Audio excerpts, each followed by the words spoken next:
திருமணத்துக்கும் வந்தேன், சின்னவனுடைய திருமணத்துக்கும் வந்தேன். இப்போ பெரியவர் கர்த்தர் உங்களை ஆசீர்வதிப்பார். 128ஆம் சங்கீதத்தில் கர்த்தருக்கு பயந்த மனுஷன் இவ்விதமாய் ஆசீர்வதிக்கப்படுவான்.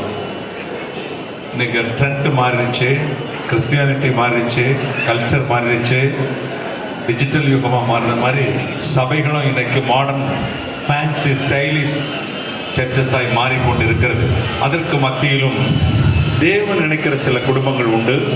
தேவனுடைய நியமத்தின்படி வாழ்கிற கிறிஸ்தவ மக்களும் இருக்கிறார்கள். அப்படிப்பட்ட ஒரு குடும்பம் அருமையான இந்த குடும்பம்.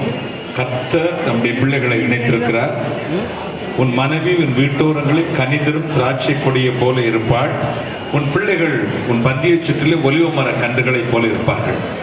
நீதிமானை பனைமரம் போல வளர்வான்னு சொன்னவர், நீதிமானின் மனைவியை தென்னை மரம்னு சொல்லலை, புளிய மரம்னு சொல்லலை, தேக்கு மரம்னு சொல்லலை. அவன் மனைவி திராட்சை கொடி போல இருப்பாள். கொடிக்கு ஒரு தனித்தன்மை வளைந்து கொடுக்கும். எனவேதான் போதக பிதாக்கள் கையை பிடிச்சு கொடுக்கும்போது ஒரு வாக்கு வாங்குவார்கள். வாழ்விலும் தாழ்விலும் இன்பத்திலும் துன்பத்திலும் சுகத்திலும் சுகவீனத்திலும் மரணம் நம்மை பிரிக்கும் வரை பிறர் முகமாக பாராமல் உங்களுக்கே மனைவியா இருப்பேன், உனக்கே கணவனா இருப்பேன். கர்த்தர் கேட்கிறார்.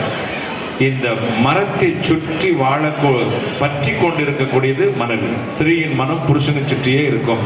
இன்னையிலிருந்து என் அன்பு மகள் ஜென்சியினுடைய இதயம் என் அன்பு மகன் சிம்சனுடைய பற்றியே இருக்கும்.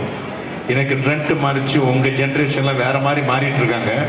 நீங்கள் மாறக்கூடாது. நமக்குரிய சட்டம், நமக்குடைய வாழ்க்கையெல்லாம் வேதத்தின் அடிப்படையில் இருக்க வேண்டும். தேவனுடைய வார்த்தை என்ன சொல்லக்கூடாதோ அப்படித்தான் குடும்பம். குடும்பத்திற்கு புருஷனுக்கு தலை